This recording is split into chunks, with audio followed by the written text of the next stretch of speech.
Welcome back to the second game of this doubleheader here with the Baldwin City Blues and the Midwest A's. We're going to start off with your starting lineups today for the A's. Starting for the Midwest A's will be number 5, Blake Veneman. In the 2-hole, we have Landon Volley. In the 3-hole, we have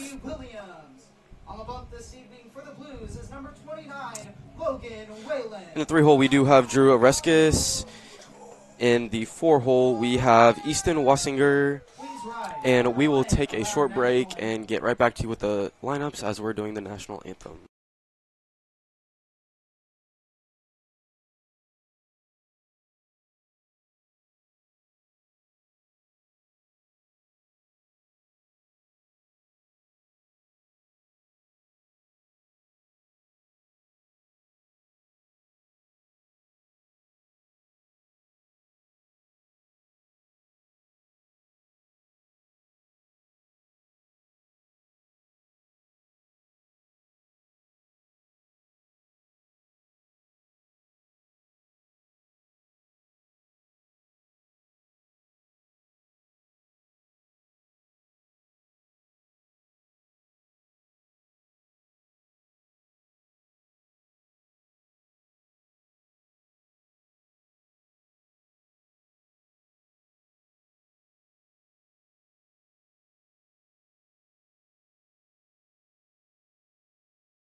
All right, so to finish off our A's lineup, we have in the 5-hole, we have Aiden Blankowicz. In the 6-hole, we have Jack Harris. In the 7-hole, we have AJ Alvarez. In the 8-hole, we have number 37, Jax Marn. And to finish off this A's lineup, we have number 22, Evan Johnson. And switching over to our Blues lineup, to start off for the Blues, we have number 4, Maverick Rockers. In the 2-hole, we have number 7, Brennan Johnson. In the 3-hole, we have number 13, Austin Arocha. In the 4-hole, we have designated hitter Kendall Rivero. In the 5-hole, we have number 18, Cade Adams. In the 6-hole, we have number 7, Quinn Grobel. In the 7-hole, we have number 24, Colin Howerton. The 8-hole, number 11, Logan Groh. And to finish off this Blues lineup, we have number 0, Marky Williams. And pitching tonight for the Blues will be number 29, Waylon. So, Nick, how do you think this matchup's going to go today? I'm thinking it's going to be a close game. The pitcher we got on the bump played, great last game. And our bats were hot at the end of the header or the first game. So, yeah, definitely a high-scoring matchup for the first of the doubleheader. 11-14, right? Yes, yeah. Yes. So obviously the bats have shown that they are there today, and I'm excited to see what's in store for this matchup. Me too.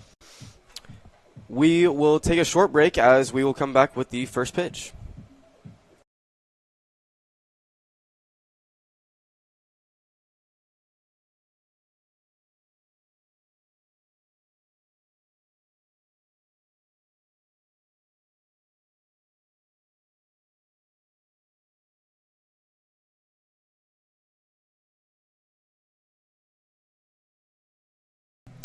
All right, to start up this game, Waylon against a lefty, Blake Veneman. Veneman went to Olathe East, actually, whereas I originated from high school as well. He is from Overland Park, Kansas.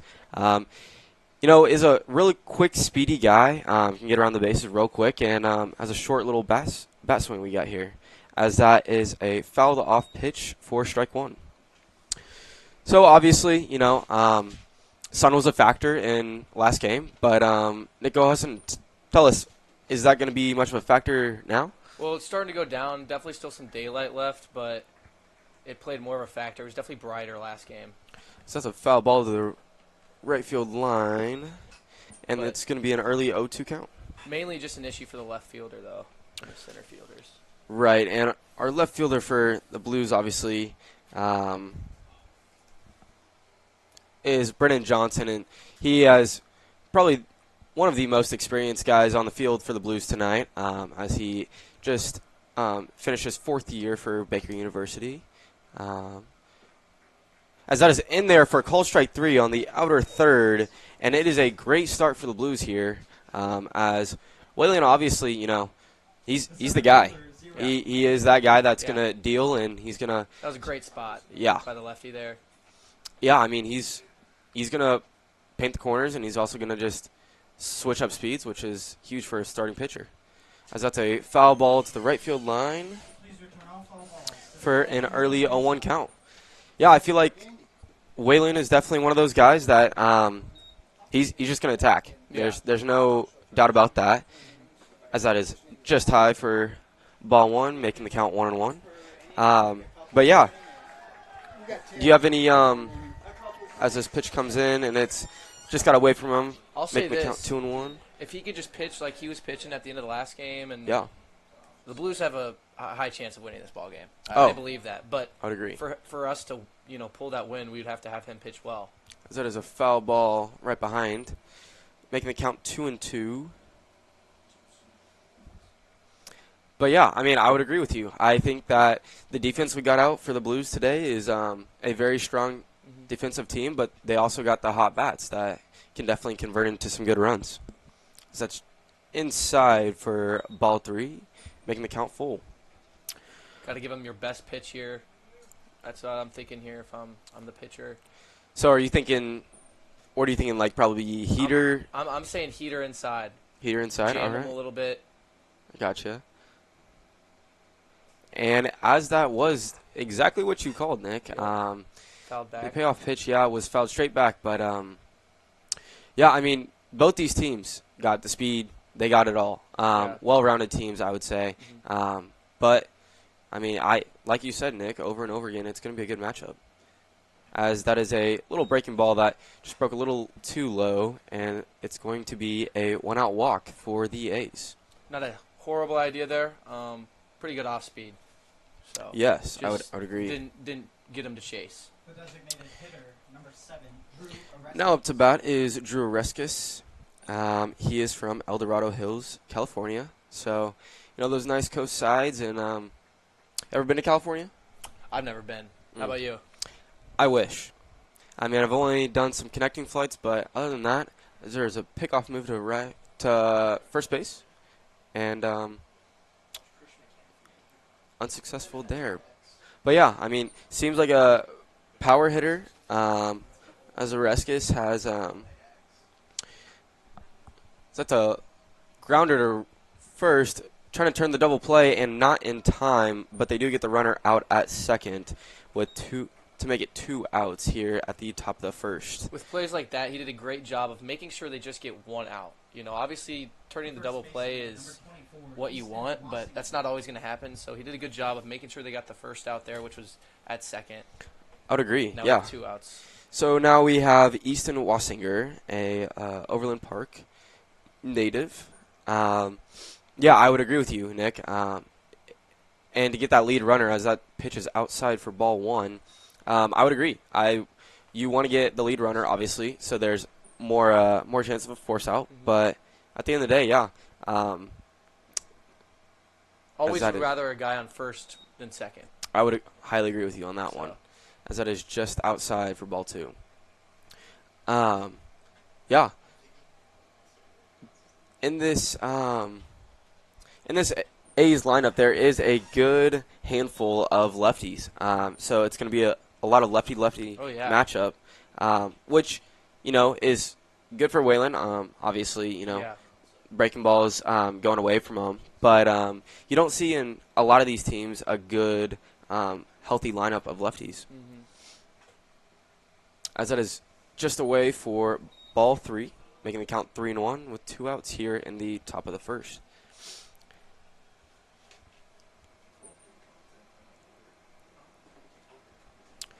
So there's a foul ball down the right side, making the count full.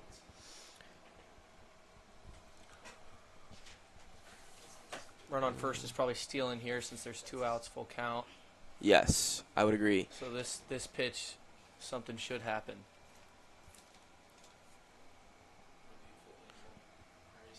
The payoff pitch is a high foul ball, probably onto the next field in this complex here. But yeah, Wassinger, a graduate of Blue Valley Northwest. Obviously, I already heard on the broadcast from the last game of the mascot, so we won't get into that here quite yet. It would be, as that is a pass ball right under Rocha's legs. And to be honest, it's going to be ball 4 anyway, but luckily Arocha got to it in time where no one would advance any further. It is the Wolves. Sorry, it is not the Wolves. Yeah, the Huskies. It's the Huskies. Close though. I get those two mixed up. I would agree.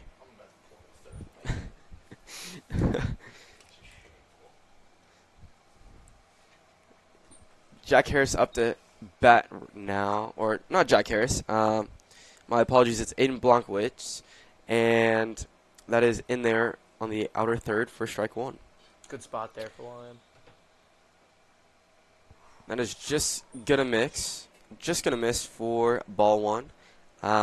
Yeah, I mean, like I've said over and over again, there's a ton of lefties in this lineup for the A's, and that can convert into a lot, but for as strong as a pitcher as Waylon is, it can be difficult for them as well. Yeah. Especially since he just pitched last game. This isn't his first inning today. Right, yeah, I would agree. So that also plays into factor. As that is in the inner third and a foul ball for strike 2. A lot of foul balls already. I would agree. I think both teams, they are hit hungry. Yeah, they're swinging. Yes. I like that. And obviously in the last game, like you said, bats were hot. So I anticipate everyone just going out there and seeing a pitch and hitting a pitch. As it is swing and a miss for strike 3, and that'll end the top of the inning here in Baldwin City. There will be no runs, no hits, no errors, and we will be right back after this short break.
We are back for the bottom of the first as Maverick Rockers is going to start off the Blues here tonight for the Blues in the second game.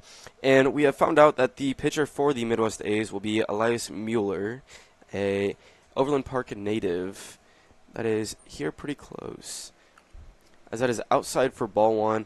Obviously, this is, for me, Nick, I think this lineup is a well-rounded lineup for the Blues. As there's a foul ball down the left side, making the count 1-1. Yeah, I just think overall, there's a lot of speed, like I've preached before, but a lot of speed, a lot of power, and can definitely do some damage. Yeah, if I'm the Blues here, I'm thinking let's get the bats active. As that is a foul ball right behind us, making the count 1 and 2. Let's Yeah, get the bats active, but at the same time, last game their pitchers started to throw little balls. So if they start to get in the groove of throwing balls, watch it. yeah, Be patient. Maybe take a strike. I would agree. I think that's a ground ball to third baseman, and is going to be in time for out number 1 and here in the bottom of the first. I would agree. I think, it's kind of a struggle, but as Brennan Johnson coming in to hit now, but I would agree. I think if a pitcher's struggling, I hate to say it, but let him struggle. Yeah, Obviously, let 'em struggle. Absolutely. it happens on both teams, but yeah, obviously you're trying to But up accumulate until runs. it gets to that point, you want to be as aggressive. You want to be active. As Johnson shows bunt, but takes it back for ball 1. Yeah, I would agree. I think this is going to be a game of who gets on top first and who maintains that lead. So it would be huge for the Blues to get a couple here. As that is in there for strike 1 on the outer third. I think that this pitcher might have a little bit more velo than Waylon, maybe, but we'll see if that can transition. I would agree. As that ball is inside for ball 2. Yeah, I would agree. I think the velo definitely can be a factor, but with Waylon's control, I think that can be, as that's an inside-out swing, Yep. and it's going to be down for a single for Johnson here in the bottom of the first with 1 out. Good contact swing there, quick. A little late, but quick swing. I would agree. Put Yes. it a little bit no man's land there. Now we have Austin Arocha, our catcher here tonight. I would agree. I think, Brennan Johnson is a guy that is going to battle off every pitch until he gets the one he wants. And obviously he got enough of it to get out of the outfield, and that's going to be high for ball 1. But, yeah, I would agree. Johnson is one of those guys that he's going to keep battling until he gets the pitch that he wants, and then he's going to attack on that. And Johnson is running, throw down, and not in time for Johnson. He's got some speed because he was there Oh, early. yes, I would agree. He is one of the quicker guys on this Blues team, but that jump was just really good, obviously. So if you get a jump, then it's obviously even easier. As that pitch is a swing on and miss for 1 and 2 with 1 out here in the bottom of the first. With that speed, I'd say base hit could score him. Yes, but I would also agree. depends on the outfield and their arm. And Johnson kind of stutters on a fake steal, but foul ball right behind us to make the count still 1 and 2. Yeah, I would agree. Obviously, there is some strength out in the outfield, but Johnson looks like he's fiddling with Mueller a little bit, as that's a line drive caught by the center fielder, and Johnson will tag, and he's going to be there in time. He's quick. And as we were just talking about, that speed did the job for, someone that, fly ball to right center. You don't really see many people tagging on that. But Great, just perfect base running there. I think he saw that the center field had to run to really make that play. So that's a hard, but great jump. As we have Kendall Rivera now, our designated hitter tonight. Yeah, I would agree. The momentum's obviously going towards right field, so he's going to have to move his body, as that's outside for ball 1. And, yeah, I would highly agree with you saying that. Just a great read. Great base running. 100%. And he has the experience, obviously, like I said, as that's a little check swing for Rivera there, making the count 1 and 1 with 2 outs here in the He's bottom of the upset first. about that swing. You can tell. Yes. He knew once he committed there was no going back. Yeah. But as that is almost around the same spot, but Rivero decides to take that one off for the count being 2 and 1. Yeah, obviously he is Johnson is a 4-year guy that just graduated, but and that is a little spinner outside, making the count 3-1. But yeah, I mean, he knows his stuff. Yeah. Hitters count here. Yeah. Let's hope. That's the one you want right there. Rivero knew he could take a healthy hack there, Yeah. knowing he had a pitch, but it's going to be full count with 2 outs here. He's upset he missed that one. Yes. As that is going to be high, and that's going to be ball 4, but catcher Marn throws back to third, The third and baseman, number 18, I don't think they were thinking that they were going to get that there because obviously third baseman was not even covering. But here we have Cade Adams, goes to Baker University as well. Cade, he's a well-rounded guy, as that is high for ball 1. But yeah, played at Baker University. Let's see. Yeah, he is from Odessa, Missouri. Oh.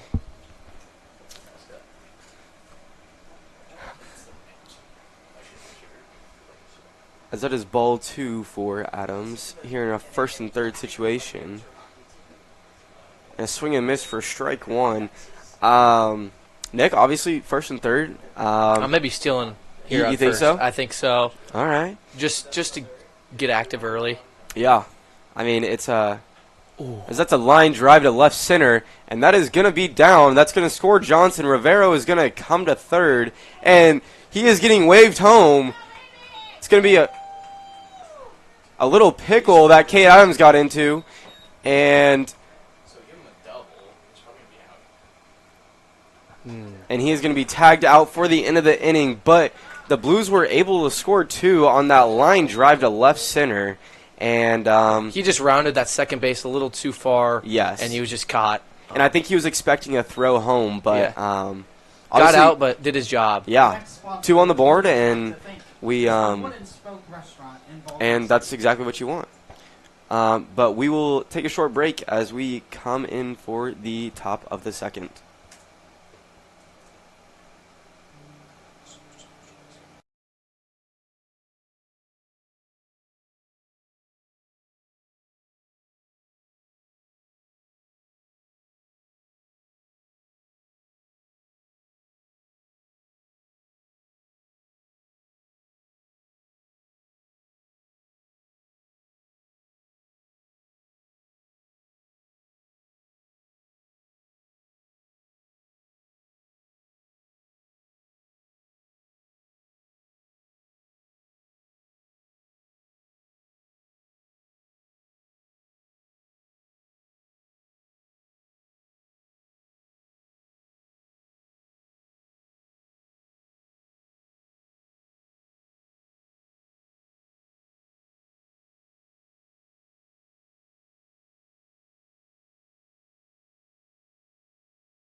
We are back for the top of the second as Jack Harris starts us off here against Whalen. As that's going to be a pop fly to shallow center field, and looks like Maverick Rockers is going to make the play. Obviously, like we were talking about the speed, that comes with range. Yeah. So I was not surprised that Maverick Rockers was able to get to that and release a little attention for Marquise Williams. Now up to bat we have AJ Alvarez, a Olathe native, as he shows bunt, and he's going to lay it down, and it is going to be foul. It was a little hot coming off the bat, Yeah. but decent placement. Just roll off that grass, and me and other play-by-play broadcaster Joe Compton have always talked about the field and how grass infields can play a difference versus turf. Right. As that is a line drive and not able to get the grab by Logan Groh, as that's going to be a base hit for Alvarez. Yeah, so like what you were saying, obviously grass infield makes it die a little bit. Makes it die a little bit more. Makes it die. It's Number 37, not artificial, so it's not the same hop every time. Right. And, I mean, if you get that line where the dirt separates from the grass, obviously it's hit or miss whether it goes over left or or right. It doesn't. Yeah.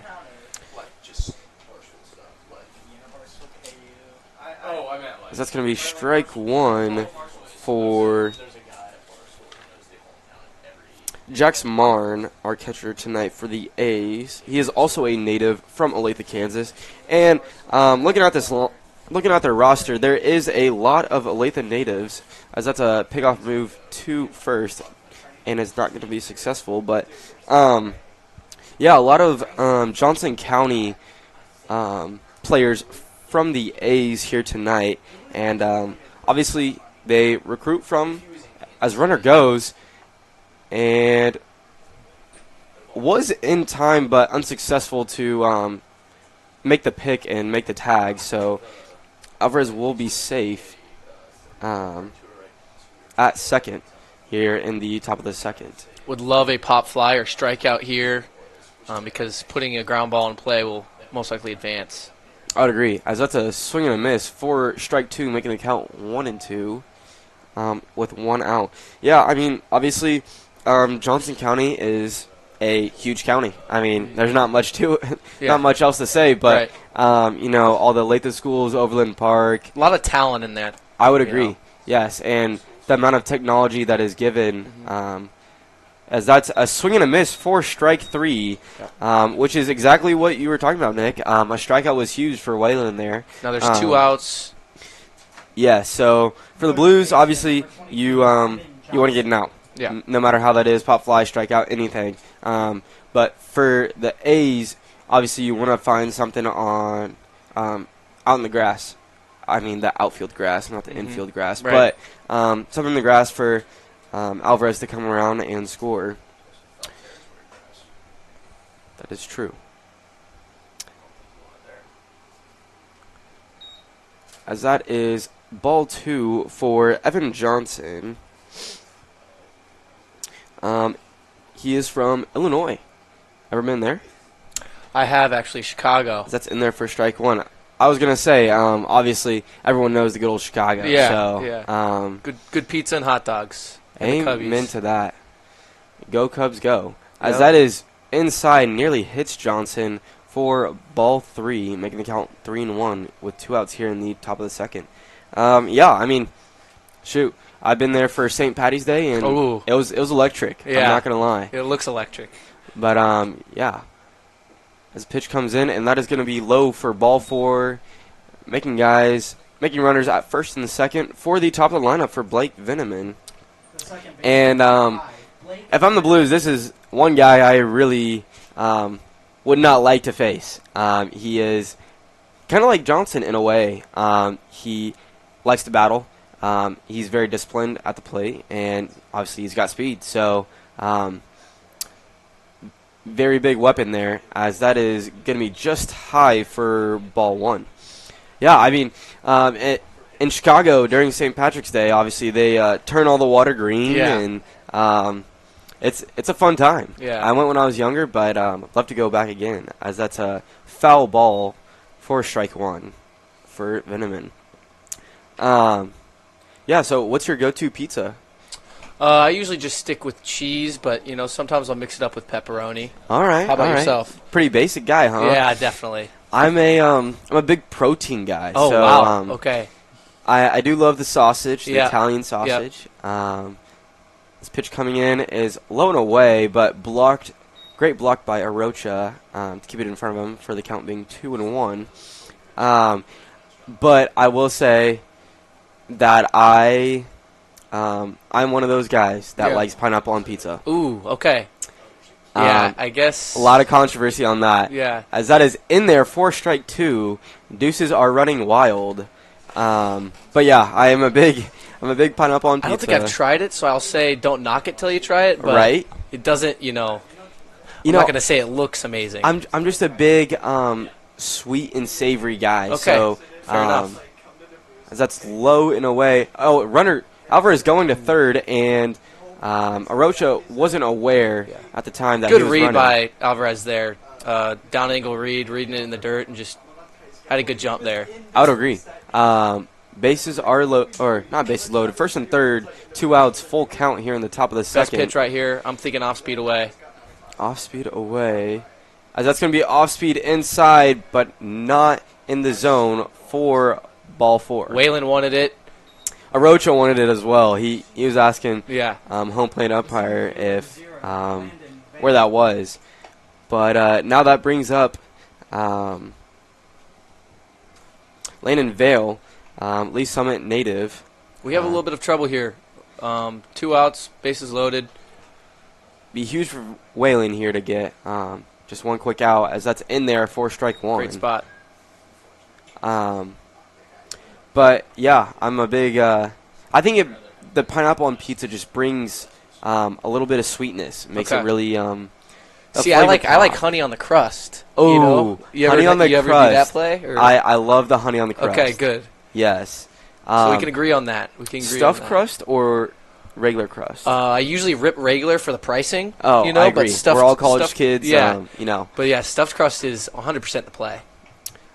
That is true, as that's going to be high and away for ball 1, making the count 1-1 here for Vol in the top of the second.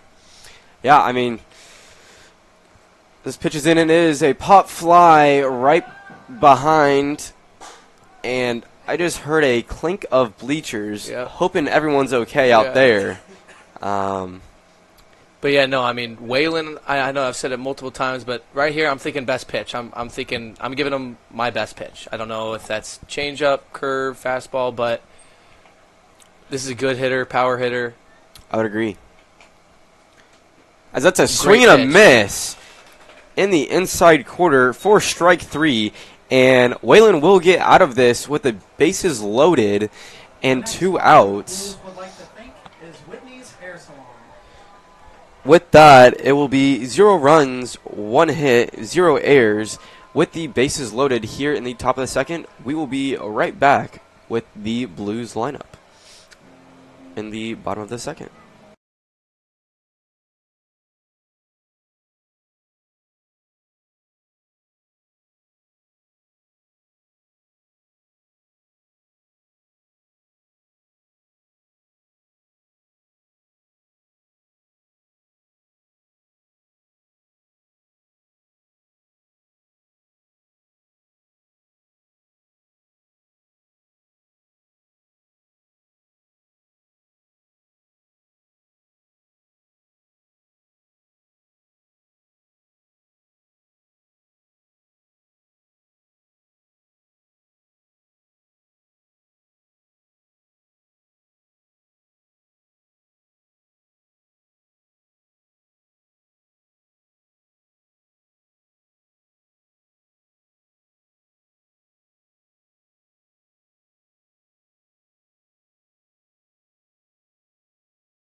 All right, to start off the bottom of the second for the Blues, we have Quinn Grobel.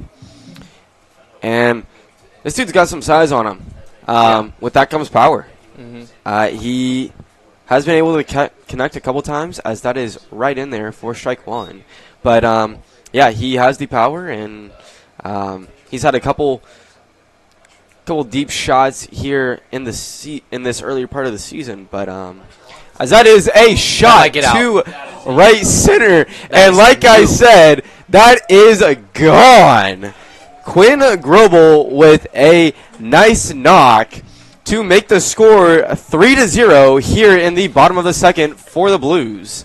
And I don't think that could have came any better. Talking about his power as he knocks that way out. Yeah, we knew that was gone right away. That launch angle Right was into gone right- in a hurry. Yes, right field. And, yeah, I mean, that was a shot. Definitely hit the sweet spot of the bat. Great hit. For sure. And that brings up Colin Howerton. as it is a pop fly to shallow right field, and Blake Veneman will make the grab for out number 1 here in the bottom of the second. But yeah, I mean, it doesn't get much better than that. Yeah. It's almost like you see on the video games when it just flies out, Yeah. and it was gone. That was a perfect in MLB The Show, I'd say. I would highly agree with you on that Yeah. one, as that brings up Logan Groh as a spinner just high and away for ball number 1.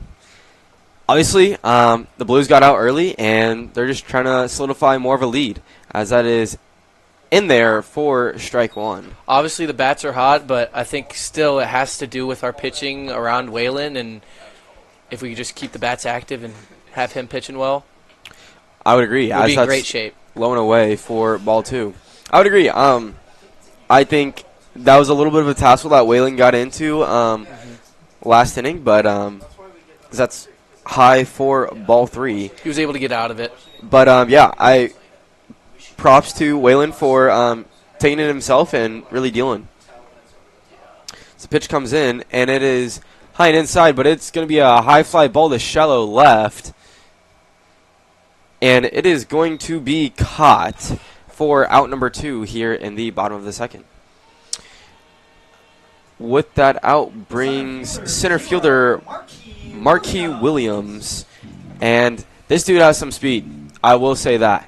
He can cover some ground, but he can also run around the bases, obviously. Out of the box quick, being a lefty, too. Yes, I would agree. I think both him and Johnson have similar values when it comes to being a lefty. Right. They know they can boot it out, just either little duck farts or line drives, and dig for 2 if they need. As that is a liner, a little bloop to shallow center, and was able to be caught by shortstop for the A's, and that will end the inning. So we will be right back after this short break. Yeah.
We are back here in the top of the third. We have a couple changes in the lineup for the Blues, as number 15, Taylor Polinsky, will take the bump, and we have Elijah Kincaid behind the dish here in the top of the third.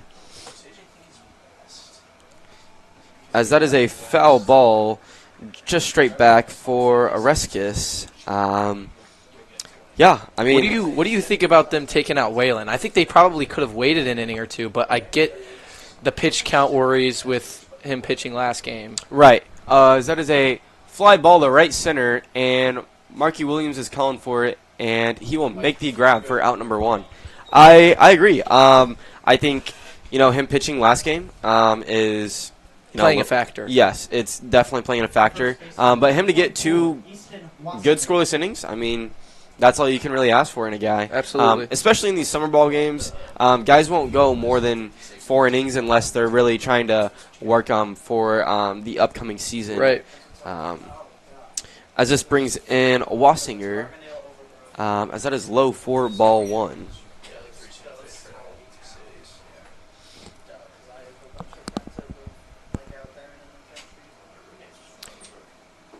The pitch coming in, and that is going to be inside for ball 2. Close there. I think that could have been a strike, but I would agree. I obviously think, a close call. yeah, I think that is one of the shaky ones that, as that is a healthy hack by Wassinger. So that's going to be strike number 1, making the count 2-1. Obviously, you've played baseball in the past, right? Yeah. So what's the difference, in your opinion, for as that is way inside, just about to hit Wassinger, but that's going to be ball 3.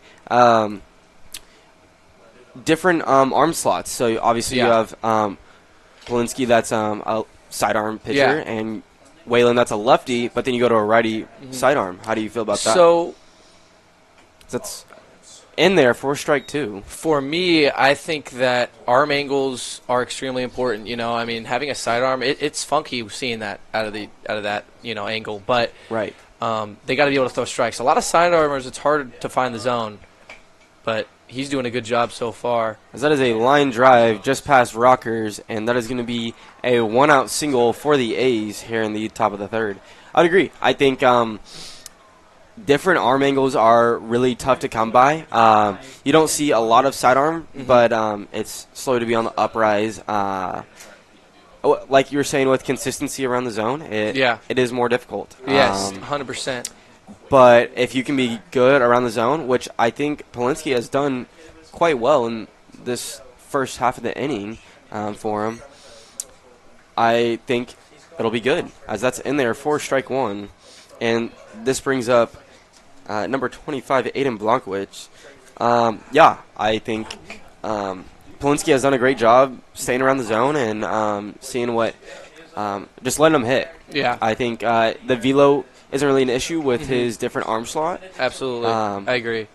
And I think it's a big drastic change as that's inside for ball 1. Yeah, going from a lefty not side armor to a righty side armor, I think that's good coaching, switching it up there. And all of his misses have been very close to the zone, pretty much, besides maybe a few. So but it's a pickoff move to first and not successful. But yeah, I'd agree. Tanner Kilmer definitely trying to do a very drastic change by going lefty over the top to righty sidearm. Absolutely.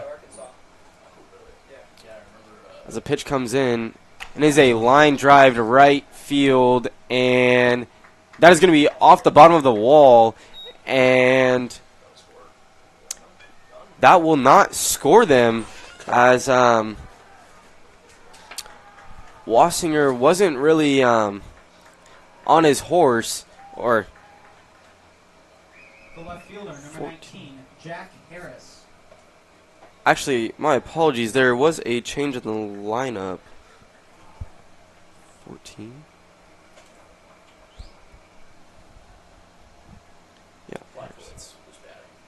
Yeah, and then it was. Oh, my apologies. It was Wassinger. So it will hold them, as that's a foul ball to the right field line. But yeah, strong line drive, right past. Quinn Grobel, but yeah, I mean, here's an opportunity for the A's to get to stack on some runs and make it a close game. As that is a foul ball straight back, making the count 0-2 early. So what do you think the factor is with this strong lefty lineup and just a couple righties splashed in there? How do you think that's going to differentiate with a right arm sidearm, as that is going to hit Harris and load the bases with one out here in the top of the third?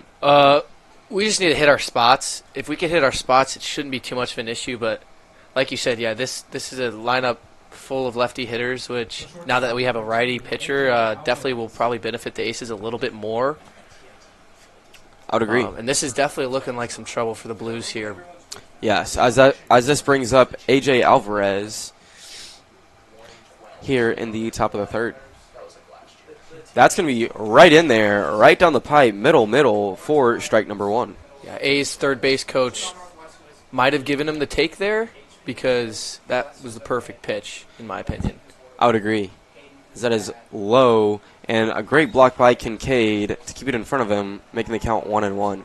I would agree. I think, like we were saying earlier in the broadcast, I mean, if a pitcher is struggling, let him struggle. Right. And in these summer ball games, it's all about facing adversity, and as that's going to be low and blocked by Kincaid for ball number 2. Obviously, both managers, both coaches are going to see if they can face that adversity and get through it in these high-pressure situations. As that's a pop fly to the right field line, and that is going to be just foul, making the count 2-2 here in the top of the third.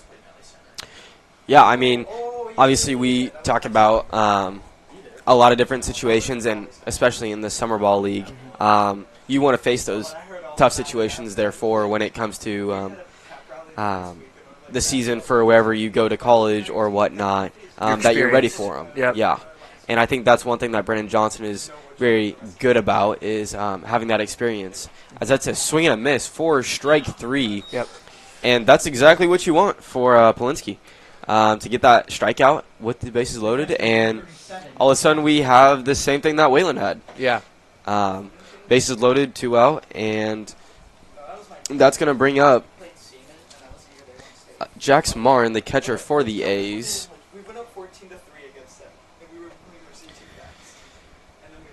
As the pitch comes in, and great block by Kincaid. Wasn't sure where the ball was, but still kept it in front of him and making the count 1-0 to start for Martin. Kincaid having some issues there, but figured it out. There we go.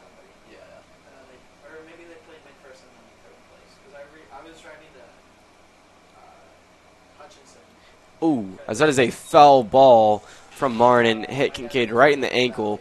I know those do not feel good. I was a utility player that played everywhere. I played pitcher catcher, and those do not feel good whatsoever. Kincaid is trying to feel it out a little bit, but makes count 1-1 for Martin. As that is just low and away for a ball 2. Great spot there, though. Trying to get him to chase. I'd agree. I think that is a great location for that pitch. I think as far as sidearm pitchers go for the off speed, as that is a pop, it's going to be a foul ball back to the left for strike number 2, making It's not fully submarine. It's almost half and half of just sidearm and over the top, which can definitely mess with the players' heads a little bit, because they're not used to that angle. And so there's a couple different variations that go into that. So you obviously have the over-the-top pitchers like Waylon. Right. And then you have a pitcher like Polinsky, and that's going to be a dribbler to the right side of the field, and Rockers will come in and make the play for out number 3. So there we are, getting out of another stressful inning. Great job by the Blues. For the Blues. Getting guys on the bases and still able to get out of the inning with no runs scored is just extremely impressive. And I would agree. Team there. And we will be right back after this short break here in Baldwin City.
We are back here in Baldwin City for the bottom of the third as Maverick Ruckers starts off for us for the Blues in the bottom of the third, and it's going to be the top of the lineup. So it's going to be a high fly ball to center field, going back, but won't be the distance as that's going to be out number one for the Blues. Good read by the center fielder there. First step, always back. It was glove side, so not a hard play there. I would agree. I think one of the biggest things to learn as, an incoming baseball player or anyone in general is first step's always going to be back. You can always come in on it so much better as Brennan Johnson is up to bat. And the first pitch right down the middle for strike number one. I think that's a very good point. First step should always be back. And in some cases that you get burned, you just start sprinting back and don't even look and then relocate the ball as that's a foul ball down the right field line. But, yeah, I think there's a lot of good fundamentals that go into taking that first step back, as that's super important, especially. You got to learn that at a young age because all you want to do is sprint in a lot of the time when you're younger and make that play, but I would agree. Take that first step back. And then you go into middle school or high school as that's high and away for ball two, making it count 2-2. But yes, as launch angles start, elevating and they start being more on a line, as that's a foul ball to the Blues dugout, making it count still 2-2. As obviously launch angles get more on a line drive and everything, it's tough to read them sometimes. Absolutely. I think you might think that you have to come in, but all of a sudden it's flying over your head. So. Yeah, I mean, I used to be an outfielder, and they can be hard. I would highly agree with you on that one, as that is a foul ball straight back, remaining the count at 2-2. There are a lot of different factors. Like we were talking about earlier, last game it was the sun, but it could be the lights, it could be the wind. There's so many different factors. The ball will blend in with anything, I would agree, as that is just outside for ball three, making it count full. And right there is living proof of Brennan Johnson's discipline at the plate. Mm-hmm. As that is high, and he works himself a walk. Great AB. And that was... Started off 0-2, no? Yeah, it was a start off at 0-2, and he was able to work a walk, which, he does have a great discipline at the plate. Yeah, great AB there. He knows what the Blue is looking for when it comes to the strike zone, as we have Elijah Kincaid up to bat here in the bottom of the third with one out. Wouldn't be surprised if Johnson did run, as that's a line drive to the shortstop, and they're going to try and turn two, as that is a high throw to first, and Kincaid will be safe, but it will be a fielder's choice, as they did get Johnson out at second. Probably the smart decision for Kincaid to stay there. I know he probably wanted to go to second because it was overthrown, and he looked at it and he started to go, but he stayed. I think that was a smart decision. Yes, I would agree with you on that one. Now we have Kendall Rivera with the designated hitter tonight. And Rivera, I know, I remember from last year, he had some amazing power, as that is a dribbler to the left side, and it'll be out number 3 on a fielder's choice to second base for the third out here in the bottom of the third. That remains the score at 3-0. We'll be back after a short break leading into the top of the fourth.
We are back here in the top of the fourth as Evan Johnson will lead off for the A's here. Polinsky still on the mound as that's going to hit him in the shoulder for a first pitch hit by pitch to start the fourth inning. Yeah, he wore that one. The second baseman. He definitely felt that one, Yeah. but took it like a champ and Yeah, trotted his way down to first. rubbed some dirt on it. As this brings up Blake Veneman, the top of the lineup for the A's. And not the best start, but as he shows bunt and pulls back in time, but it's going to be a wild pitch as well, as Kincaid was thinking that Blake Veneman was going to bunt there. You gotta. If I'm the pitcher here, I'm thinking take a deep breath. Like, this is your game. It's on your time. That's one thing that has to be going through your head. I would agree. I think a little decompress right here. Get the composure back, and as Veneman shows bunt again, and it's going to be high. I've known Veneman's style for a little bit, as obviously he went to Olathe East, but this is kind of his expertise. He loves working the count with the pitcher. He's as that's going to be a line drive to left field as Johnson will work his way back and make the grab for out number one here in the top of the fourth. But Veneman is one of those guys that is like Johnson, where he will work the count until he gets the pitch that he wants. And obviously, he loved that pitch, but just not able to connect quite as well. We got some power coming up. Right, as this brings up Vale, the first baseman.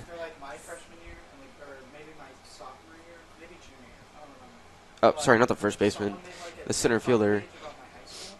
As that is in there for strike one. But Great spot there inside. yes, I would agree. Vale has a pretty big open stance, so Kind of dangerous throwing those inside pitches to an open stance like that because they could turn on it a little bit easier. I would agree. Get the front shoulder through a little quicker. But still, great pitch because he didn't swing and it was a strike. Yeah, as that was low for ball one. I'm making the count 1-1 here in the top of the fourth. Pitch comes in, and it was a healthy hack from Vale. That was a foul ball, and they making the count 1-2 with one out. I don't know if he's throwing a two-seamer or if it's the angle, but I feel like some of his fastballs are having a little bit of tail, a little bit of a run, a little bit of a tail to it. Right. Yeah, which I could think be messing up the. Yeah, from that 3/4 slot he's got, obviously, as the pitch comes in, and it's going to be a pop fly to center field, and Marquise Williams will get there in time, making the second out of the inning. I think from a sidearm or a 3/4 slot, a lot of those pitches do come in to run a little bit. I would agree for sure on that statement, as Oreskes is up to bat now for the A's.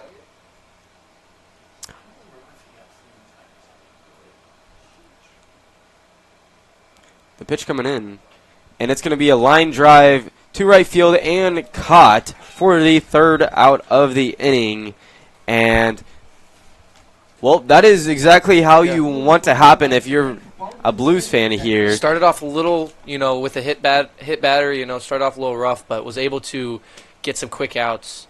I would highly agree. That is exactly what I'm sure Coach Tanner Kilmer was wanting to overcome that adversity right there. Obviously, you start with a hit by pitch, not the most ideal thing, but he was able to stay calm, which is what I was saying, and he did a good job of getting out of there.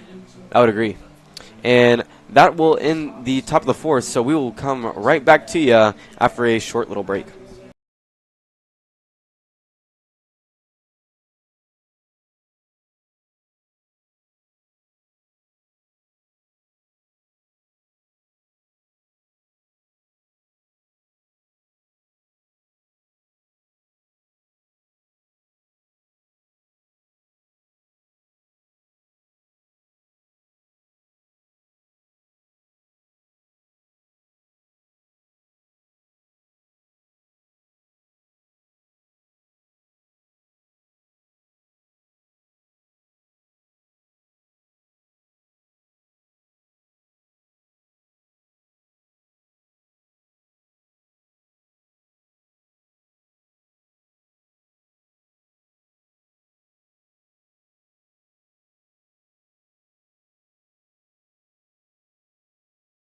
We are back here in the bottom of the fourth as Cade Adams will lead off the Blues here as he takes a healthy hack for strike number one. And I know we were talking about, mid-inning, but home plate umpire does have, it looks to seem like, as that is in there, a good breaking ball for strike number two. Some maybe shin guards on his forearms. And I respect that. He's taking safety, and I like that. I love that. Yeah, as that's a little blooper to shallow right, and Blake Veneman did have the range to get there, but a little bobble. A little tough play there, Yeah, I think he had it, and it kind of hit the bottom of his glove. I don't think he fully watched it in, maybe, but that happens on a play like that. That's kind of a blooper. I'd agree, and the way that the sun is facing right now, it could have been an issue as well. Yes, definitely. As that's going to be high for ball one for Quinn Grobel. As obviously last AB, he went yard. Yeah. See if he can do it again. That would be quite insane. As that is a high fly ball to right field, and it's going to drop.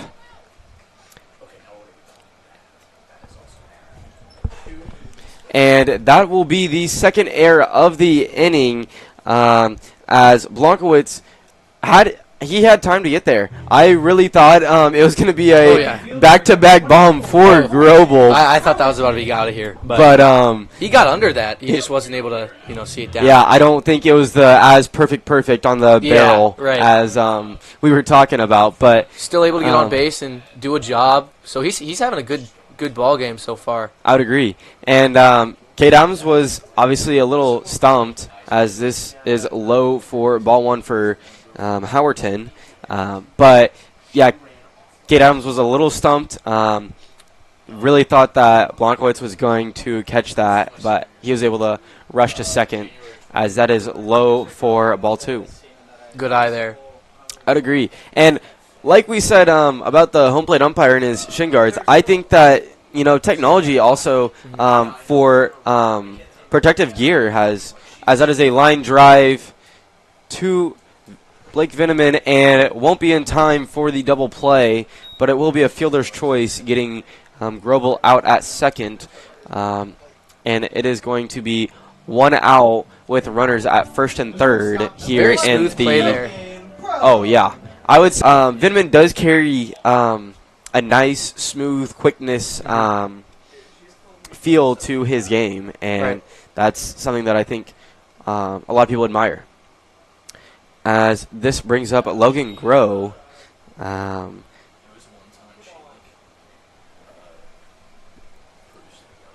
Count being 0-1 with one out here in the bottom of the fourth. As Howerton goes, and it's going to be a wild pitch. And Cade Adams will score.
We are back into the action as Mueller's going to stay on the mound, and Marquise Williams just took a high pitch for ball one here in the bottom of the fourth.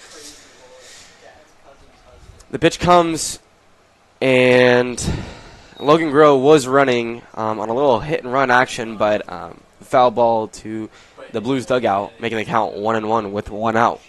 Logan, I mean, he looked speedy there. I mean, he was going to be safe even if the catcher caught that. I would agree. Yeah, I think he had a great jump. As Marquise Williams takes a line drive to right field, and that is going to be fair. It's going to travel all the way down to the wall, and he has speed. He might catch Groh, as Groh's going to stay at third, and that is what speed do, and we obviously saw speed right there. Yep. He a great rip to right field, and that's the most ideal thing that you can get from a lefty that's speedy. Oh yeah, Blues are really starting to get the bats active in this game, and that's exactly what we said. If their pitching can be good, and obviously they can get the backs going, Yeah. and it's looking like it might be that way. Hopefully, it can stay that way. And we're going to have a little switch here as Grant Simblick will take the place of Maverick Rockers as he's going to hit a ground ball to shortstop, and it's going to be in time for out number 2, but Logan Groh will score, making the score 6-0 here in the bottom of the fourth, and Marquise Williams will advance to third. Hey, he did his job there. I would agree. I think that's the biggest thing that you have to do is just play the small ball. Yeah, baseball is a team sport, and if you could just go in there and know your job, it's doable. Travis Kelce once said, "Know your role and shut your mouth, you jabroni." Yes. But Brennan Johnson will take that inside and low for ball one. Yeah, I would agree. I think there's a lot of MLB is that ball is high for ball two. There's a lot of MLB teams that are very adamant about getting those big hits, getting those huge home runs, but it's really the small ball that really wins games. Mm-hmm. That's just inside for ball three, and I mean that might have fooled even Johnson and Mueller. Yeah. Yeah, that looked like a pretty good pitch. But like I was saying, MLB teams should really rely on the small ball. Mm-hmm. As Johnson will take a high ball for ball four, making runners at first and third. Speed is on the bases, I will say, and I would not be surprised to see Johnson run here. Yeah, with that small ball, you could see him mess with his bat a little bit to kind of distract the pitcher. I was just about to touch base on that. I would agree. I think those little mind games. Yes, and I think that plays a huge factor in those little, like Johnson here. He's probably going to shuffle step and try and get in his head. As that is going to be inside for ball one for Elijah Kincaid here in the bottom of the fourth. But yeah, I mean, I would agree. The little things really help win games. Those close games, as that's going to hit Kincaid on the arm. Oh, I believe they're going to say it hit his knob.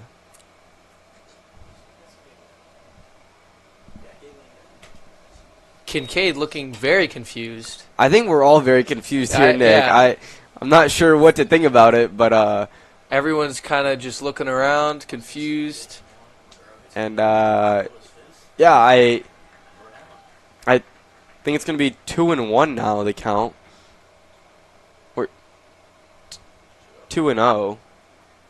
That's going to be a high fly ball to right field, and is going to drop foul. As Blanco's obviously trying to run and make the grab, but just I'd say 3 or 4 steps away. Mm-hmm. It was a good attempt at the hit and run because, I mean, obviously a hit and run, you want something to the right side to advance runners from first to third, right. Or if it's deep enough, even first to home all the way around. But, yeah, I wouldn't be surprised to see Johnson run once again. Oh, as he's doing a delayed steal, and it's going to be in the dirt, and Marquise Brown will score from third, and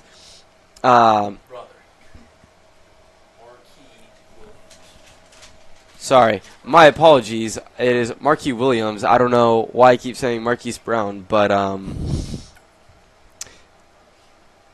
manager for the A's will be making a visit, and we might see a pitching change here in the bottom of the A fourth. lot of pass balls for the A's today. Last game, too, we scored 2 or 3 runs off of pass balls. So, in this game, I'm adding on to that. Yeah, I think that, like you said, that plays a huge factor Mm-hmm. into producing runs, but also allowing runs. I think 3 of our 7 this game, actually, are pass balls, Yeah, I if believe I'm that is not true. wrong. As there is going to be a pitching change for the A's, and we will find that out here in a second. But we will take a short break and be right back with the action.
We are back here in the bottom of the fourth as we have a new pitcher. It's going to be Garrett Kukuk pitching for the A's.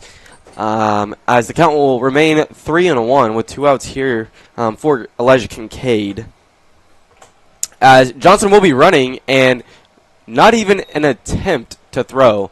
As I mean, I'm going to be honest with a right-handed hitter and the speed that Johnson has, I don't blame the A's. I think that they're just trying to focus on the batter at this point. They don't really care about the guy on third. I would agree. They just want to focus on getting this guy out. As the count is full, and it's going to be strike 3, swing and a miss, to end the inning for the A's. Able to get a couple runs on there, a little insurance Yep. for the Blues.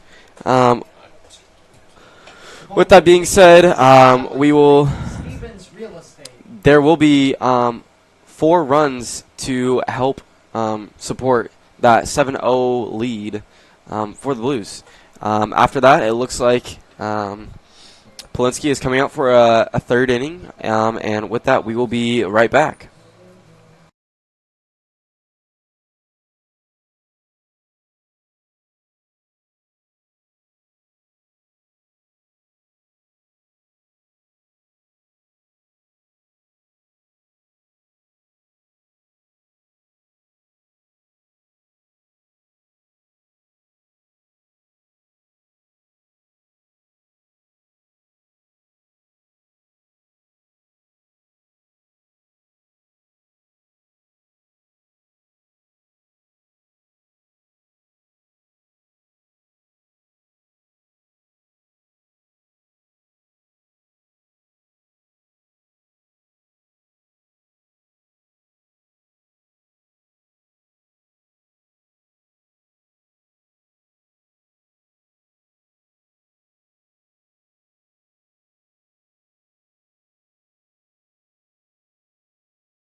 All right, we are back here in the top of the fifth as Polinsky makes his third inning appearance. That'll be inside for ball one.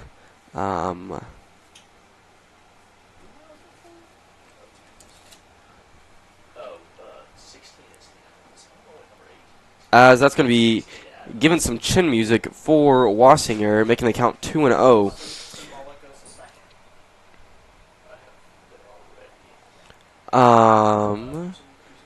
We have a lot of substitutions as that is inside once again for a 3-0 count for Wassinger. But we do have a lot of substitutions for the Blues. So we will start in the infield and work our way around. Obviously, Polinsky stays a pitcher as that is going to be in there for strike one.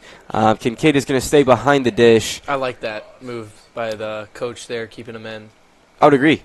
As that is going to be a pop fly right behind.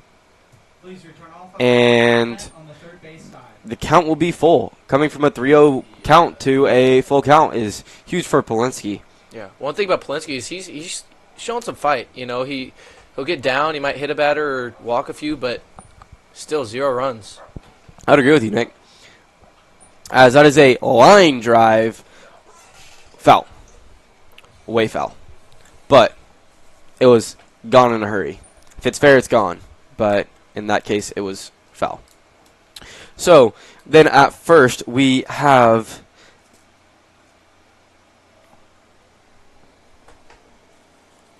my apologies, as that's going to be outside for ball four. At first we do have Ryan Cox. At second, it's going to stay with Grant Simblick. At shortstop, Pinch running for the A's is number 26, Austin Oldham. The batter is the right fielder. we will come back with that shortstop, but we have Jackson Evans at third. And then moving to the outfield, we are unsure on left field. Oh, Tyler Timmons will be taking left field. Kyan Gus will be, as that's a pickoff move to first and unsuccessful. Kyan Gus will be our center fielder now, and Luis Comunez will be our right fielder.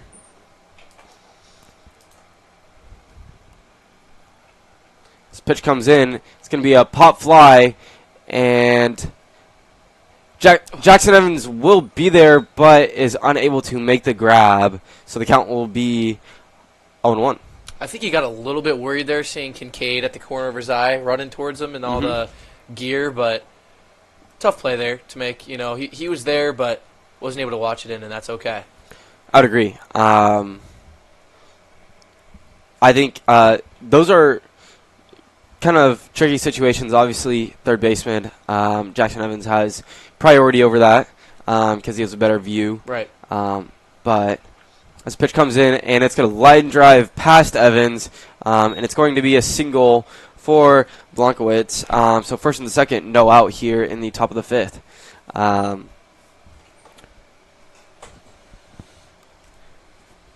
And we have Caleb Welsh here as our shortstop now. Sorry, I told you I'd get back to that. And this will bring up Harris to the dish, as it's going to be striped foul right past third base coach for the A's, making the count 0-1. Double play here would be huge for the Blues. See if it happens. I would agree. I think Polinsky's got out of these pickles before, and so I wouldn't be surprised if he gets out of it again. As that's going to hit Harris, loading the bases with no outs here in the top of the fifth. If I'm the Blues coach, I'm maybe thinking, let's warm someone up here. But like we said, he's gotten out of trouble before, so who's here to say that he can't do it again? Right. And obviously, you know, they're getting through the lineup, and there's a point in time when, hitters start getting a little glimpse of or a better feel for the pitcher. So you don't want to obviously extend his stay a little too long, but so that's going to be a ground ball to the shortstop, and they're going to try to turn two here, but not in time. So that will score the A's first run of the game here in the top of the fifth. But they will get the fielder's choice at second, so it'll be first and third with one out. Score being 1-7 now here in the top of the fifth. I think honestly for the A's that's the best thing that you can do is just put the ball in play. You wanna get on the board, and I'd say the A's are also playing a little bit of small ball here. Two small ball teams. Yes, it is. So up to bat we have Number 27, Luke Arndorf. 27 Luke Arndorfer. He is going to be replacing Marn as they're going to steal from first to second, and the ball was a little away from Kincaid, so wasn't able to make a throw. And to be honest, I don't know if they would have made a throw with a runner on third. Right. Obviously, there's different variations of little trick plays, like throwing a shortstop or throwing straight back to the pitcher, but as it's going to be a foul ball between Arndorfer's legs for strike one, making the count 2-1 with one out here in the top of the fifth. Yeah, I mean, if Polinsky can get out of here with just run, I think that would be crucial. As it barely misses Arndorfer, it seemed like he was a little rattled. Do you think he was rattled because he didn't get hit, or rattled because it was so inside? I think he just wants a strike. He wants to get a hit here. I think he's upset about that. As that's going to be inside for ball four, and it's going to load up the bases once again. I do believe time is called. They might be a little action in the Blues bullpen, but we will keep you updated as we try and figure that out. Looks like Polinsky might stay a little bit. Oh, I believe Polinsky's going to stay, but the pitching coach for the Blues will be coming out to have a little visit and maybe calm down Polinsky a little bit, evaluate the situation, see what they're going to do, and see what the game plan is for Evan Johnson. What are you saying if you're the coach in this situation? I think in this situation, it's honestly going to come down to, hey, let's just decompress a little bit. Obviously, Polinsky has done a great job with bases loaded, and he knows he can do it. Right. So I think just preaching to him, hey, we've been here before. We know we can get through it. So let's just make quality pitches, and let's get through, get a double play, and get out of this thing. I absolutely agree. I think just the main point for that visit should just be calming down the pitcher, letting him know, hey, you've been in this situation before, and guess what? You got out of it. So it's nothing you can't do. Just got to stay calm. But, if I'm the coach, I'm giving him 2 batters max if he's still struggling. But he's pitched great so far, so there's not much you can ask, much more you can ask from Polinsky. Yes, that is true, Nick. I 100% agree with you. I think that is exactly what you want to tell Polinsky here. Definitely motivating him to, attack the plate. The last couple guys, or at least just in this inning, it's either been, a hit by pitch or a walk. So, and I think they've had one hit this half inning. But, it's going to be huge if they can get out of this with only 1 run allowed. All right, so after a little short break, Evan Johnson steps up to the plate with bases loaded and 1 out here in the top of the fifth. Pitch comes in, and it is low and away for ball 1. Yeah, if I'm Polinsky here, I'm thinking just throw strikes. Maybe 80% here. I'd agree, and he does just that for strike number 1, making the count 1-1 with 1 out here in the top of the 5th. I agree. I think you just want to attack the zone. It's not a matter of velo anymore. It's just a matter of hitting the target and staying around the zone. Got to be a contact pitcher here, and when you can't really find the zone sometimes, you got to not let them hit it, but give them a chance to put it in play so we can make a play. Right. And obviously this defense, as that's low and inside for ball 3, obviously this defense can do the work. Mm-hmm. It's shown. There's a lot of speed out there and, experience. So nothing they can't handle, and that's going to be a foul ball straight towards the A's dugout. And if you're not familiar with summer ball, there are people, all the players just kind of bring their lawn chairs and sit outside the dugout. So all the A's players just kind of scrammed away. Obviously, as the viewers, you cannot see that, but it was quite a sight to see just everyone just running for their life there. Right. As that's going to be a high fly ball to left center, and it's going to be caught. And you are not upset about that if you're Plensky. Obviously, a little bit upset that someone scored, but able to get an out there to make it 2 outs is crucial in this inning coming to an end hopefully soon. I believe, and if I'm not mistaken, I think that ball was dropped and thrown into second. Or was that not? It was caught. I think it was caught. Yeah. Oh, okay. Yeah. My apologies. Well, then, yeah, it was caught indeed. As that brings up Blake Veneman here with 2 outs in the top of the 5th. So that's high and away for 1-0. Yeah, I think that was huge for Polensky. Mm-hmm. That is exactly what you wanted.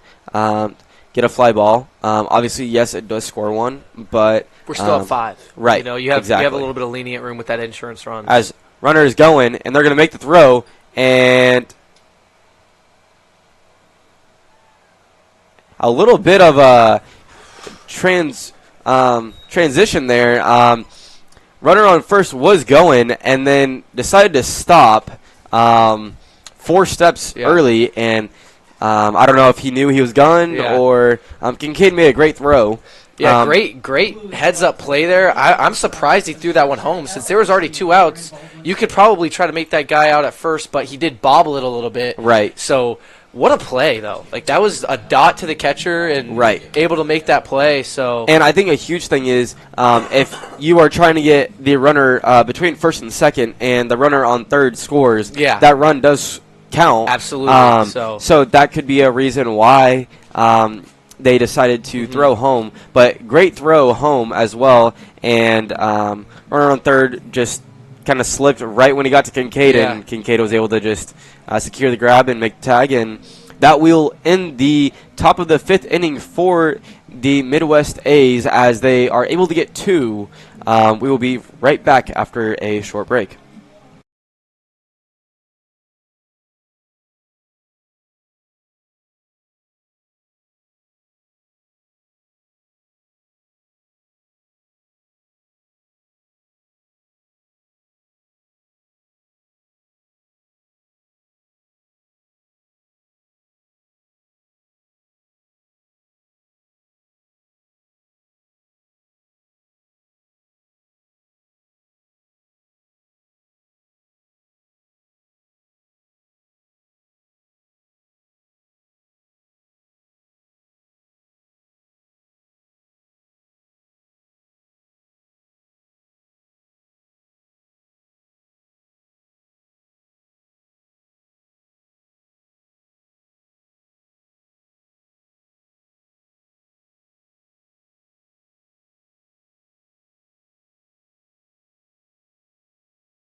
We are back into the action here in the bottom of the 5th for the Blues as the man, the myth, the legend, Andrew Brubeck here to start the inning. Brubeck has been with the Blues for some time now, and has shown that he has power. So, I mean, it would be nice to see a little dong here action, as that is in the, I'd say, inside third for strike one. But yeah, I mean, there is lights are on in Baldwin City here, but as that is going to be outside for ball one, making the count 1-1. But there's a little issue with the right side of the field, as first baseman, left field, and not as much for second baseman Blake Veneman, but they are trying to shade the sun from the sun setting, and that's going to be low for ball two. How big of a factor is that going to play, Nick? I think it's a big factor right now. I think since it's setting, it's going to not be a factor here soon. But yeah, definitely right now, you can see the players, trying to shade it so they could see a little bit better, but shouldn't be too much longer before it's dark out. Right. As that's a high fly ball to center field, going back, and bounces off the glove of the center fielder for the A's, and Brubeck's going to dig for third, and he is going to make it. So, like we said, the man, the myth, the legend, Andrew Brubeck has the power, but it was a little help from the center fielder for the A's, as that is a leadoff triple to start this bottom of the fifth. Now we have Maverick Rockers, Jackson Evans to take the place of Cade Adams, and the first pitch comes and it's going to be high for ball one. But yeah, the lights are on in Baldwin City as the sun is starting to set. While we're talking on the subject of sun setting, as that is going to be down the middle for strike one, let's get a weather update, as it is 82 degrees outside with UV index of 0, so don't go and try and tanning right now. I don't see a single cloud either. Yeah. We got a beautiful night here in Baldwin City. Amen to that, as that is a pop fly or a foul ball right behind us. It does feel like 87 though. There's the lovely 69% humidity for Kansas for you. The visibility 19 miles. So if you are farsighted, go crazy with it.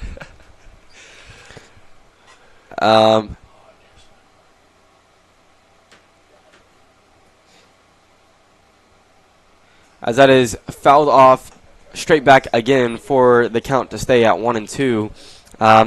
The wind is at 6 miles per hour to the southeast, but can get up to gusts of 11. And as we're talking about sunsets, the sunset is supposed to happen at 8:49, as Jackson Evans will continue to battle with this 1-2 count, as that's his third consecutive foul ball, and as the sunset is supposed to set at 8:49 tonight.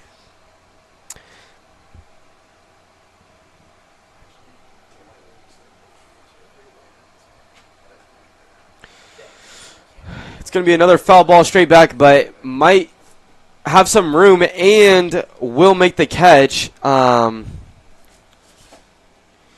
Is Luke Arndorfer, sorry, which was right in front of us. So for you viewers, you got some front seat action there. And now we have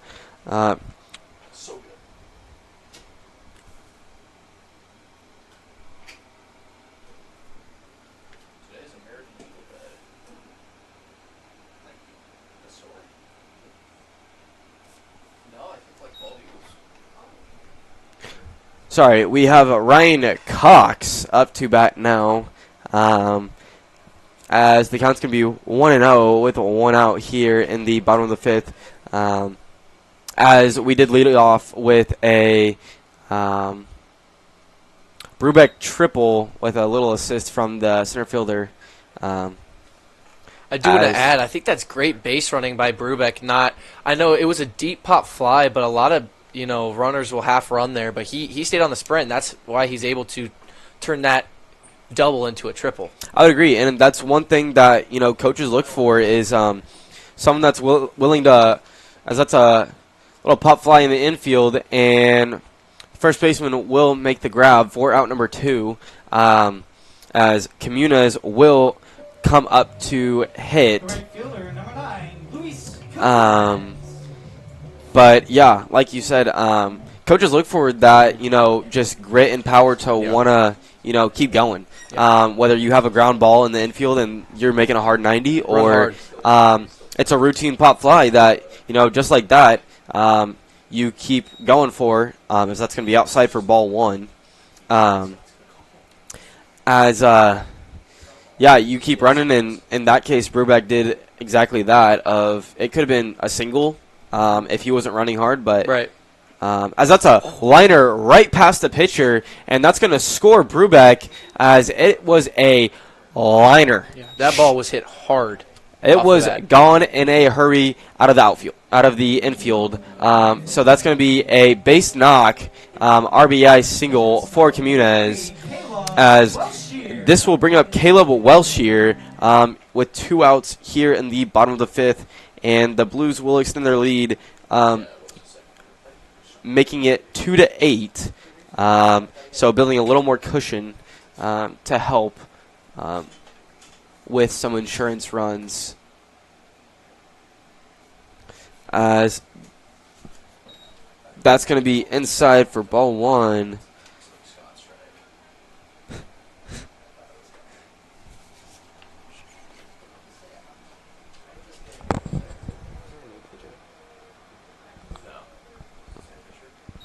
And a little pass ball action. So Comunas will advance to second. I do want to give Cancook a little bit of credit there. That ball was hit hard, but he made a pretty good effort almost catching that. Yeah, for sure. I'm not a good scientist to tell you the exit velo, but I know it was hard hit. Yeah. And yeah, especially that being glove side for him, as that's going to be in there for strike 1. And yeah, I would agree with you. I think the reflexes were there, just a tad late. Yeah. It's a scary thing as a pitcher up there. Oh, yeah. Getting a liner straight back, because that's going to be in there for strike 2, making the deuces run wild.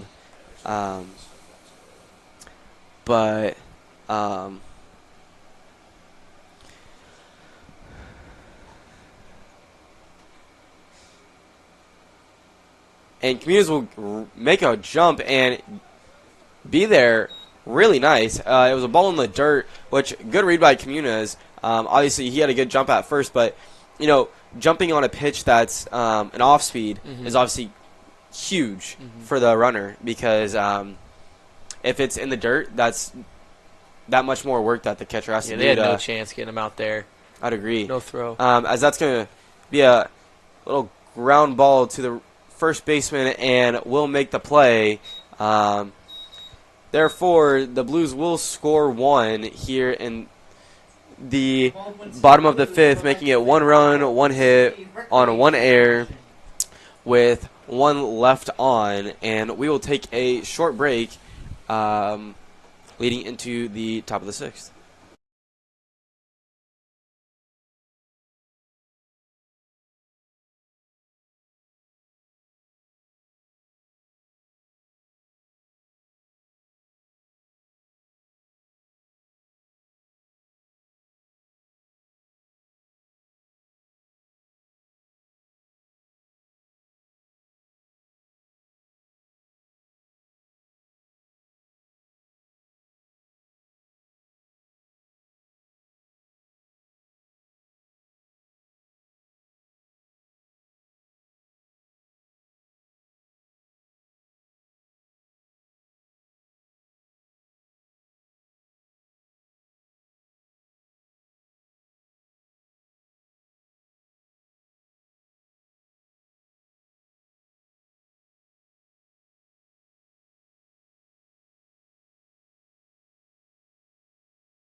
We are back into the action here in the top of the 6th, as we have a pitching change coming from Polinsky to Grammer. I'm still working on the first names for the Blues, but it will be Tyson Grammer on the bump for the Blues here in the top of the 6th. As first pitch is going to be out inside for ball 1 for Blake Veneman. Obviously, we talk about Veneman quite a bit, but, the correlation that he has to Brennan Johnson, as that is inside for ball 2, is discipline. Obviously, they know where the zone is from home plate umpire, and they're not going to chase at any pitch that's going to be a ground ball to second base, and they're going to make the play for out number 1 here in the top of the 6th. But yeah, I mean, obviously there shows a little hustle there as well. I mean, he made a hard 90 until he touched the base, and that's crucial for coaches looking for possible scouts or just even in general as a life lesson to just keep going. As that is going to be a flying, hanging spinner right above Vale. Almost got the bat there, yeah. Vale, but not quite. As it's going to be high for ball 1, and then in there on the outer third for strike number 1, making the count 1-1 with 1 out. Yeah, like we talked about before, Vale does have an open stance, so playing on that outside zone is going to be very crucial for Grammer here, as that's going to be low away for ball 2, and a little hesitation from Vale on that first called strike, as that's going to be in there for strike 2, making the count 2-2. Because obviously, your stance is already open enough where you think any pitch that's going to be inside is going to be a strike, but some of those outer calls are not going to look as well, as that is just outside. Great pitch there. Ball 3, I would agree. I don't know. That was almost mirror imaged to a couple of the other called strikes for Grammer, but good spot there. That's going to be a spinner that just breaks outside of the zone for ball 4 for Val. As there's a sign of light for the A's with a runner on with 1 out. If I'm the Blues manager, I'm not even upset with that walk. Those last 2 pitches were just great. If I were Grammer, I would have thrown the off-speed first there. Right. Try to get him to chase, but like I said, just 2 great pitches to end the AB. So I'm not upset with that walk. I would agree. As that brings up Oreskes, so it's going to be called strike on the inner third for strike 1 with a 1 out here in the top of the 6th. Yeah, I mean, here's another semi-open, not as big as Vol, but that's going to be called strike 2, making the count 0-2.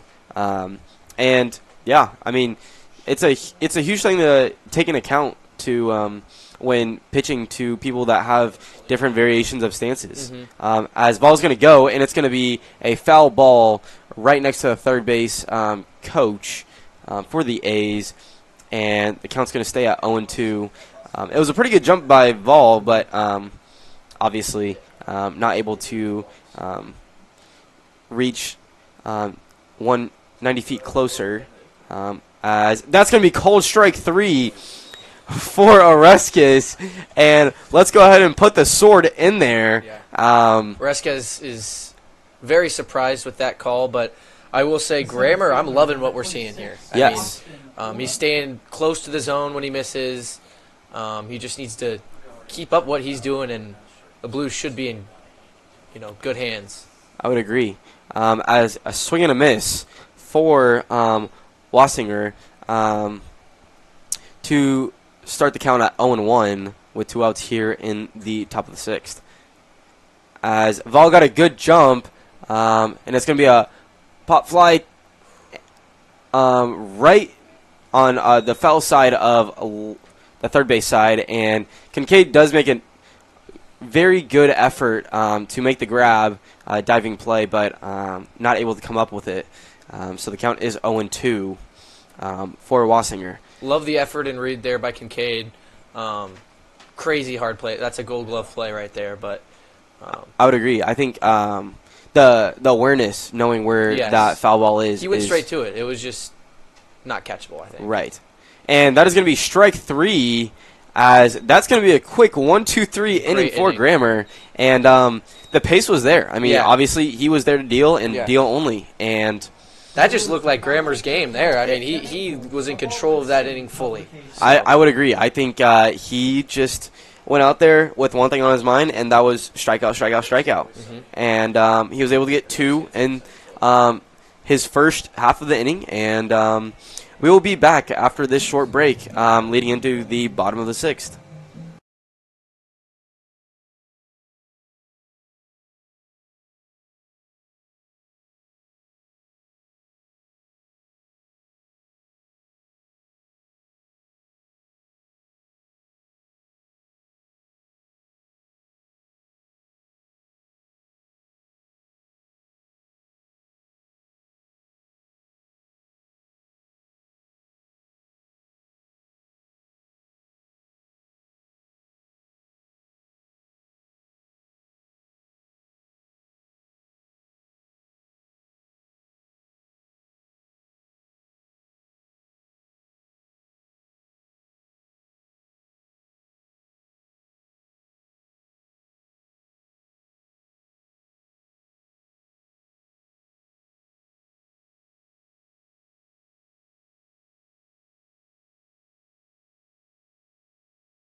We are back into the action here in the bottom of the 6th. We have a new pitcher for the A's. It's going to be number 6, Tyler Ross.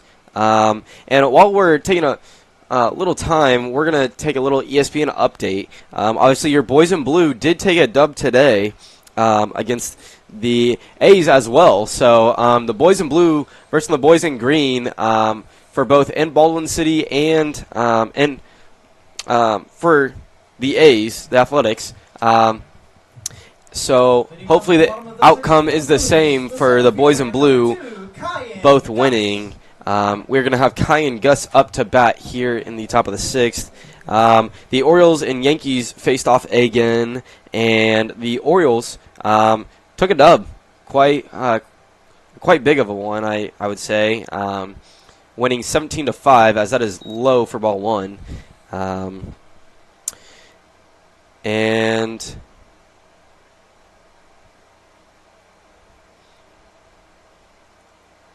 that is going to be it for your ESPN update. There's not really a whole lot going on, as that is going to be a 2-0 count for Gus here in the bottom of the 6th. It's going to be a foul ball to the left side, making it count 2-1. One thing I'm a little bit surprised here with Tyler Ross is his velo. Loki is kind of up there, a little bit higher than the other pitchers that we've seen today. I would agree.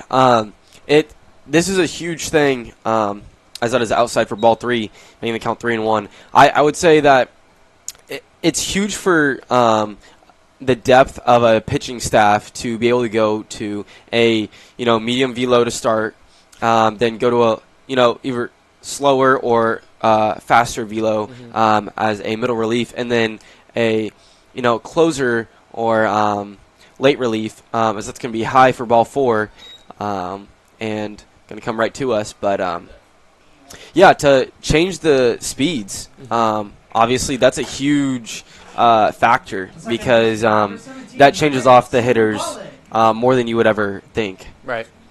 As Grant Simblick is going to step up to the plate here in the bottom of the sixth with no outs and kind Gus on first. But yeah, like you said, the change of velos is definitely something that's crucial, as that's a foul ball straight back, making the count 0-1.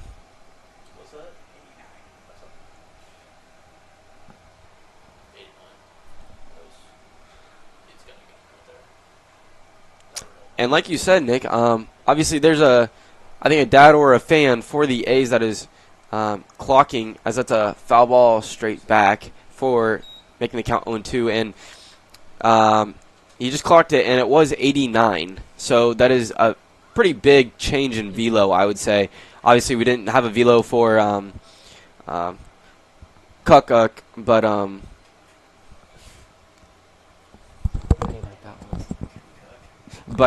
you know, Kukuk, but yeah. So I think the change in velos as that ball gets away and Gus is able to take second. And like you said, we didn't have like a velo gun on the other pitchers, but you can pretty much tell that this is probably the fastest we've seen today.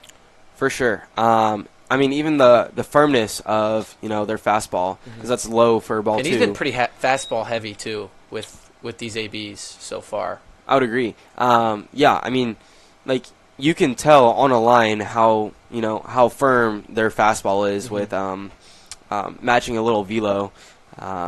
Obviously, as a kid, the little as that is gonna hit Simblick in the back. That one's gonna sting. Yeah, that one's gonna leave a mark. But good thing there's ice. Yep, we got ice. That's what they say. So that will put runners at first and second with no out. Number 16, Tyler Tamez. And that will bring up Tyler Tamez up to the plate with no outs here in the bottom of the sixth. It'll be huge to get some insurance runs for the Blues here. Obviously, as a Blues fan, you don't want to see a comeback, but it's always nice to have some insurance to add on to it. And with that higher velo, if they can get a hold of one, it could be a hard hit ball. I would agree. And, obviously on, as that's in there for strike one, I mean, Quinn Grobel's home run, I mean, that was something. Yeah. I mean, he had good bat path and everything on that end, as that's going to be a foul ball straight back. And did anyone flinch? No so we flinch have there. no counter for flinch. the straight back foul ball. But that is going to make the count 0-2 early for Tamez. As he's going to be a swing and a miss for strike number 3, and that's going to make 1 out for the A's in the bottom of the sixth, as Elijah Kincaid will come up to bat with 1 out. And I'm sure that this guy is a closer, Tyler Ross, but I'm kind of surprised they didn't start him with the way he's pitching. And I know it's early to say that, but with his velo, I think that him starting on the bump, it could have been a little bit of a different outcome in those early innings. I would agree. One thing that I do notice is in these summer ball games, as that's in there for strike one, as the game progresses, you start getting into more subs, more not alternates, but more transitions into getting guys in. Right. So if you were to have a good pitcher that's laid out, as that's gonna scramble away from Marn. Sorry, Arndorfer. My apologies. And Gus will take third on that one. But that's going to be a line drive to right field, and it's going to be caught by Blankiewicz. And Gus is going to tag up, and the Blues will score one on that, which it went out in a hurry. It did, 100%. That was a good play by the right fielder. I would agree. Also great contact, and he did his job. And I would say that's good awareness by Gus, though, because obviously you have time to get back to the bag, but with a line drive that far, obviously it's tough to judge whether he's going to catch that or not. Yeah. And with 2 outs, that's going to bring up Andrew Brubeck, as I said, the man, the myth, and the legend. As that's going to be low for ball 1. Yeah, he had to triple his last AB. Let's see if he can run that back.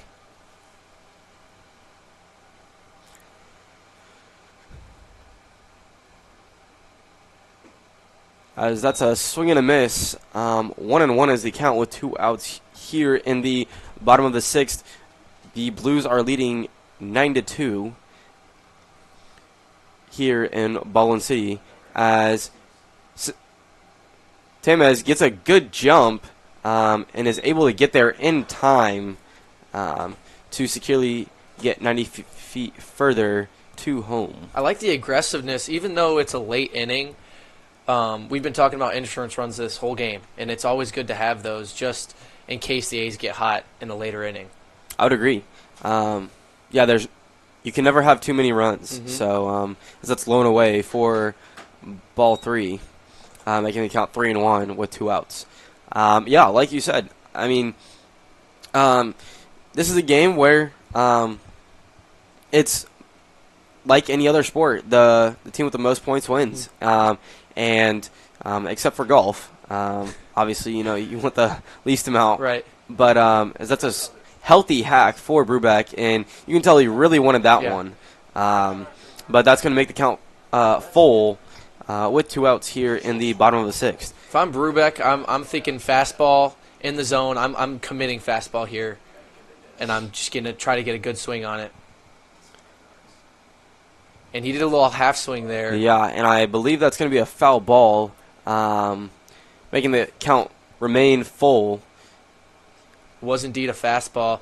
Did a little half swing to protect, which can happen at times. Which, I mean, honestly, if it's a pitch that you don't like and you're not comfortable taking it, then so be it. Yeah, you're still alive. That's all that matters. You're still up there at the plate. Right. And it's going to be a swing and a miss. As Tyler Ross does deal here in the bottom of the 6th and strike out Brubeck for the end of the inning. It'll be 1 run on no hits and 0 errors with runners left on second. And we will take a little break as it looks like Grammer is going to stay on the mound. We'll come back to you with the top of the 7th.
We are back here in the top of the 7th where Blankowitz will lead off the inning for the A's. Grimmer is still out on the mound, and that'll be in there, middle, for strike 1.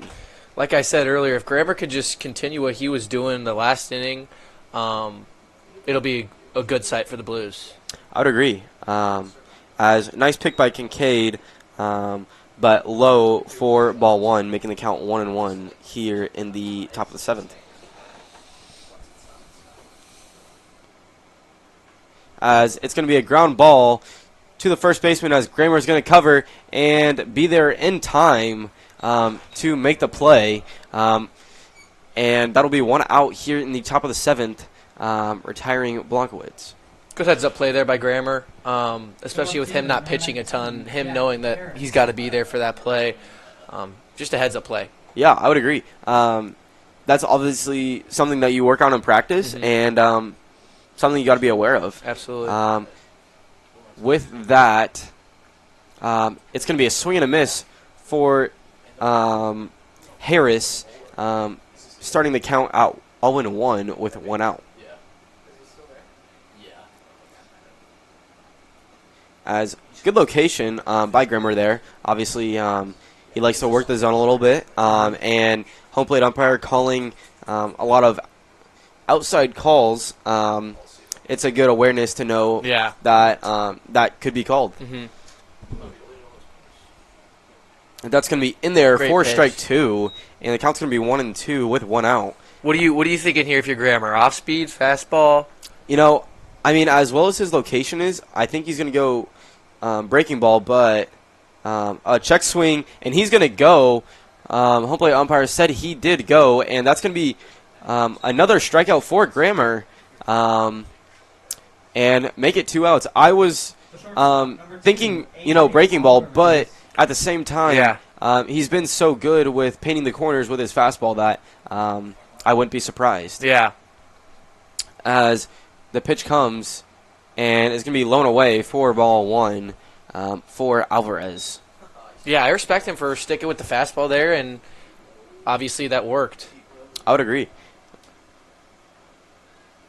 And that is going to be low again for ball two. And the way that Grammer does pitch, it's really over the top. Yeah, it is. Changing from Polinsky to a three-quarters, and Grammer to a right over, as that's going to be a foul ball. And Cox making a solemn effort to make the play, but not able to, making the count 2-1 with 2 outs here in the top of the seventh. Yeah, these arm angles for the Blues pitchers have been all over the place, which is great coaching and, good pitching staff there. I would agree. That's a liner, and that's going to be fair down the left field line, and Alvarez is going to dig for two, and he's going to make a hard round, but he's going to stay at second for a 2-out double here in the top of the seventh. Yeah, that ball came off the bat pretty quick. That was close to foul, though. I actually thought that was foul. That was a tough guess, but home plate umpire had a good read on it, and it was fair. So, if I'm Grammer here, I'm taking a deep breath, coming down to earth. There's 2 outs, potentially the end of the game. There's nobody on second. I wouldn't even worry about him. Even though there is, I wouldn't think like there is. Right. That's exactly what I was going to say, as that's going to be just outside for ball one. I agree with you, Nick. Obviously, you don't need to worry about you really don't need to worry about Alvarez at second, as he's going to go, and play at third is not going to be in time, as the ball was in the dirt, but Kincaid made a good throw, just not in time. Obviously, has a little bobble in front of him. But like you said, I wouldn't even worry about Alvarez. Yeah. Obviously, you're 1 out away from a win, and all you have to do is take care of business. And that's going to be a foul ball to the left.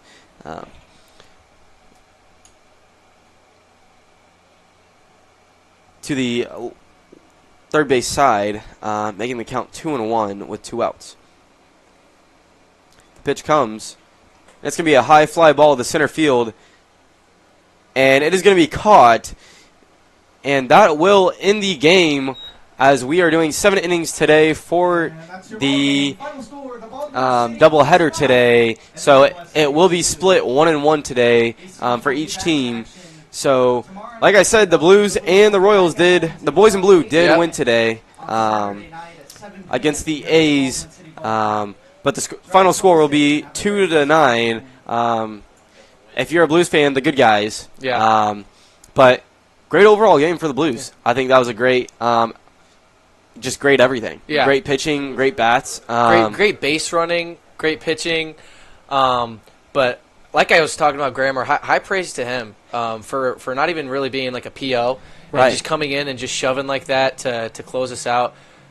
Big part of their win there, and high praise for him. Yeah, at the end of the day, it's just a matter of making the pitches and staying around the zone and letting the defense do the work. And that's exactly what Grammer did. So props to him, like you said. The Blues will be playing tomorrow. I believe in Belton at 7 o'clock. So I will be signing off. It was lovely to be play-by-play today. And, yeah, we will see you later.